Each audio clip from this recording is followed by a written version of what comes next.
It's really cool that you can go to a computer store, buy a case, a motherboard, a power supply, a video card, all from different manufacturers, and put them together, and they all actually fit.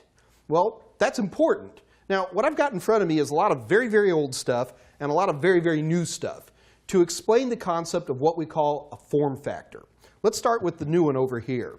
Now, you understand that this case doesn't have anything to do with the manufacturer of the power supply or the video card or the motherboard or anything. Yet, I can buy a power supply and it fits in here beautifully. Do you see that? Every screw hole fits. It's absolutely perfect. The motherboard itself screws in.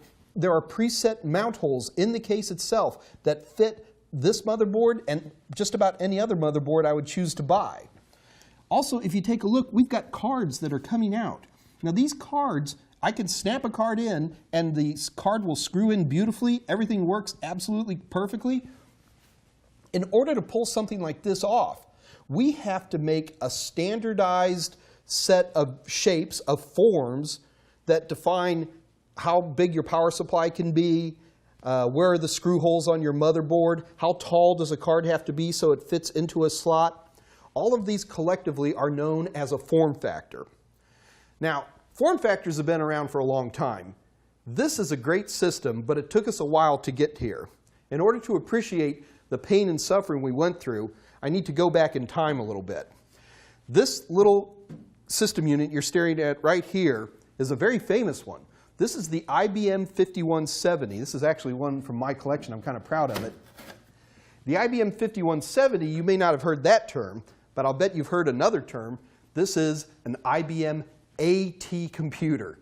IBM came out with the AT as a successor to its XT computer. And when it came out, IBM designed it so that the cases, because IBM built the cases and the motherboards and the cards and everything, so IBM built this so that you had standardized holes for just about everything. Right here is for this is an old style keyboard, but you can see we have slots and there's I/O ports that are coming in through the slots. Everything's fitting together beautifully. Clearly we got a big fan for a power supply. And IBM, because they owned everything, they decided to call this form factor the AT form factor to go with this model of computer. The AT form factor was a very, very famous form factor. What made it really cool is that when IBM came out with this particular model of computer, they told other people that, and said to them, well, not directly, but in so many words, they said, if you copy this, we won't sue you. And that's really the big difference that separates Apple computers from what we now call IBM compatible computers. And that was because IBM said back in the 80s, we won't sue you.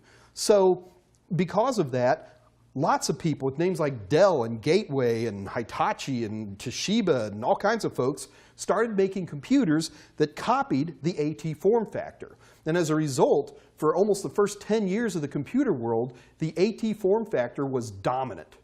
Well, AT was fine, but it had some issues. The way it ventilated, it didn't talk about where you had to put the CPU. There were some issues with it that didn't make it an absolutely optimal form factor. One area that it fell really short in was what we called low-profile computing. Instead of having a big old system unit that was this high, the idea was that computers would shrink and we would start getting smaller and smaller computers that would pretty much just slide underneath your monitor and life was good. And for 2 decades, there were all kinds of attempts to try to supplant the AT form factor. And we saw all kinds of stuff. I've got 2 also-rans up here right now. One of these, oh, they had names like NLX and LPX and all kinds of stuff. And what they would do is, well, for one thing, you couldn't put full-size cards in them because they were lower. So one of the things they would do is they would put something like this in. And this is what we call a riser card.